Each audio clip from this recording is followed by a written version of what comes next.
Congressional.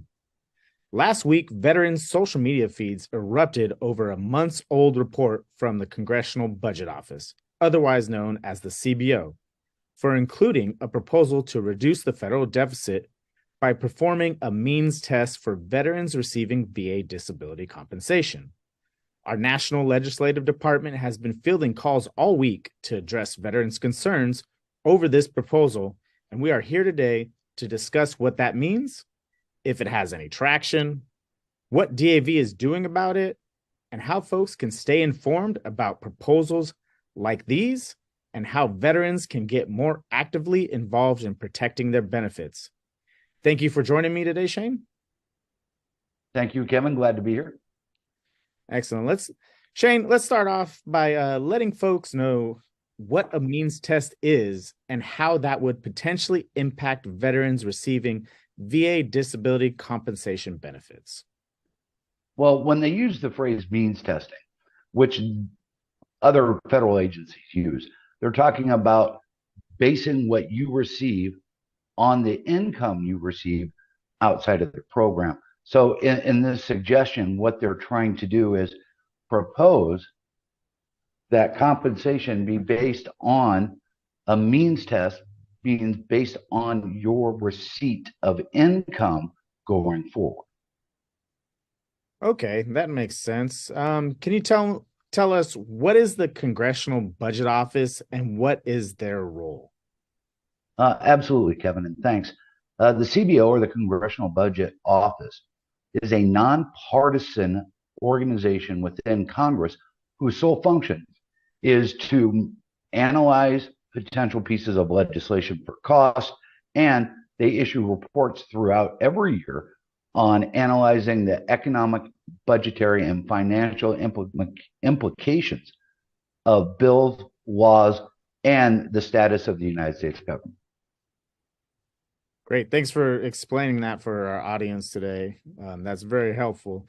Can you elaborate on Daveys' stance on this proposal from the CBO? Absolutely. And just to give a little point of clarification, in December of 2022, CBO issued a report outlining options for reducing the federal deficit. They do this every 2 years prior to the start of a new Congress, and they make recommendations or suggestions or provide options across the federal government on reducing spending. This came out in that report about the means testing, along with several other ideas that we don't think are going to work. But just to clarify, CBO is not a policy arm. They are not a legislative arm.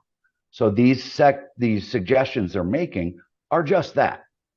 It's not a change to VA policy, and it's also not a change or an introduction to a piece of legislation. So that's all they are, is suggestions. In order for those to be brought forward or carried forward, it would have to be introduced as a piece of legislation into Congress by a member of Congress, or it would have to be a policy change by the VA. Now, currently, as recently as last week, the VA secretary was brought this question forward at one of his press conferences and clearly indicated VA will not be changing their policy on this. They believe it's a bad idea, and they don't recommend that any legislation be introduced. Currently, there is no legislation being introduced on any of the options from the CBO report to include the means testing. And it would have a horrific impact on veterans because it would reduce the amount of compensation you receive based on your income. Now, there is no traction anywhere on this right now. We know that it's being reported a lot on social media, YouTube channels, and places. But based on our conversations within the Department of Veterans Affairs, plus our relationships with the House and Senate Veterans Affairs Committee, no one is seriously looking to introduce any legislation that would reduce benefits based on the CBO's report. You know, that's good. That's great to hear. I bet veterans and their family can find at least a little comfort for now, knowing that there's no traction to this proposal and that DAV is, taking an active stance in any potential cuts to veteran benefits. Absolutely. We've been on this since the report was released in December. We're fully aware of it, had discussions internally, And we've had discussions within VA and the committees.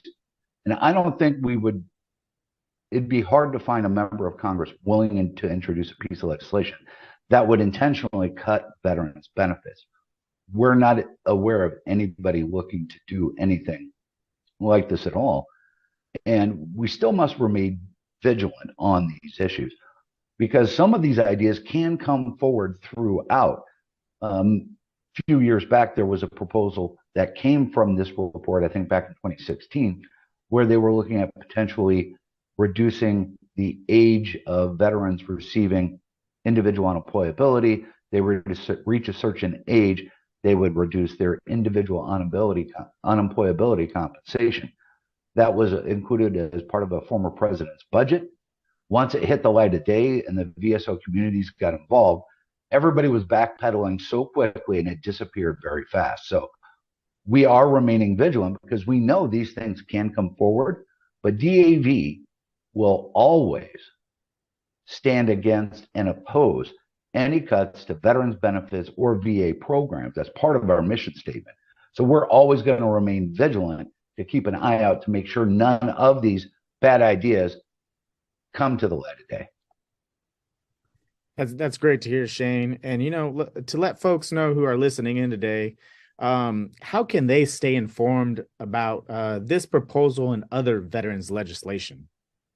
Our legislative team has what we call the DAV Commanders Action Network, or DAV CAN.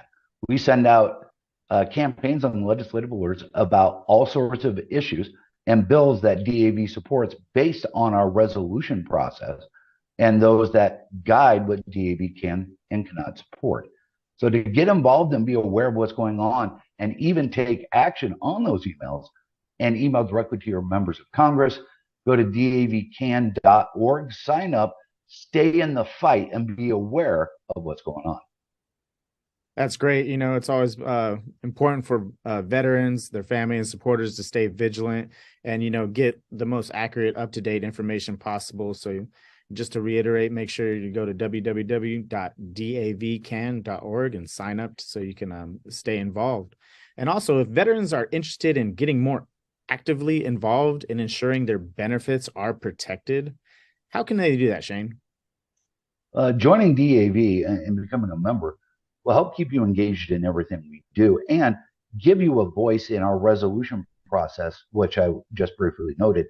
Our entire legislative agenda is based on resolutions or ideas that come from our members and chapters and departments around the country. That's what we base our focus on. So if veterans want their voice heard, become a member of DAV, write a resolution, and help us stand up against potential bad ideas like this, or have a new idea to improve access, benefits, healthcare for all our fellow veterans. So yeah, to reiterate, like Shane said, you know, go to www.dav.org, learn more about membership, join over 1 million other veterans, and you know, come be a part of our voice here in DC, and make sure you stay involved that so our benefits are protected now and for future generations. And with that, Shane, I really appreciate your time today to explain this proposal from the CBO for our audience and kind of given the most up-to-date, accurate information possible. Again, thank you very much, and have a great day. Thanks, Kevin.